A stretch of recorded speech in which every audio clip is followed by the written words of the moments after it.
fish that couldn't climb trees.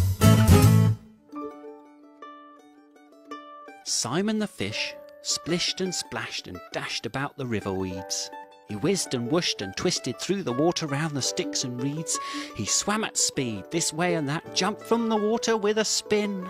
He felt the air against his scales, then grinned a grinned and plopped back in. "Hey fish, he heard as he was flying through the morning air.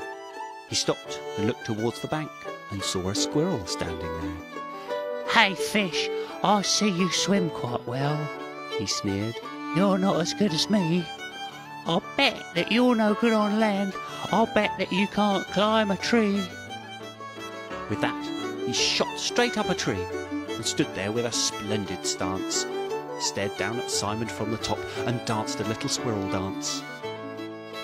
Simon struggled through the shallow waters by the river bank, and as he flopped across the mud, his little fishy heart it sank. As hard as he could flap his fins, as hard as he could thrash his tail, as hard as he could push himself, he knew that he was bound to fail. He couldn't make it through the mud, the twigs and all the fallen leaves. He couldn't make it to the trees, no, he could only gasp and wheeze. "Ha ha," laughed Squirrel, "you're no good. You shouldn't try, you shouldn't oughta. Stay off my land and out my trees. You're like a fishy out of water." Simon sank back to the depths, right down to hug the riverbed. So sad that he could not climb trees, he shrugged his fins and shook his head. "How I wish I could climb trees," he sighed and cried. He felt depleted. Simon slipped behind a rock. He felt so sad he was defeated. Squirrel danced upon his branch, guffawing, giggling and hooting. Then he spluttered and he coughed.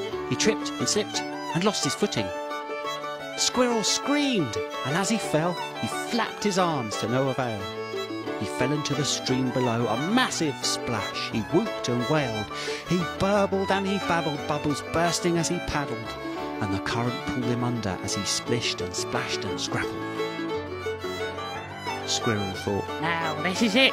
I cannot swim, I'm bound to drown." He grumbled and he tumbled through the water as it dragged him down. But then came Simon, swimming fast. "At last," thought Squirrel, "help is here." And Simon pulled him through the water, tugging Squirrel's fluffy ear. Squirrel gasped to the morning air. Clever Simon pushed and heaved. Then out they flopped onto the bank and squelched into the muddy leaves. Squirrel panted, "Thank you, fish. That was so very good of you, to fish me from the water after I behaved like such a fool." "That's all right," said Simon Fish. "You acted like a silly clown, but that's no reason not to help. I couldn't sit and watch you drown." Next day, the squirrel came with friends. He pointed, "Everyone, that's him. He's the fish that saved my life. Oh, Simon, teach us how to swim."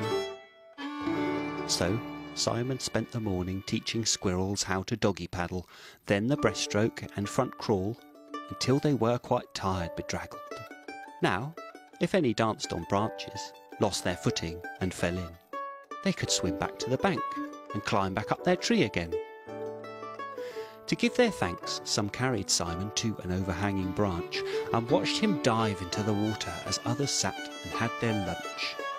They clapped and cheered as Simon span so deftly through the air, and then, on Wednesdays there's a competition.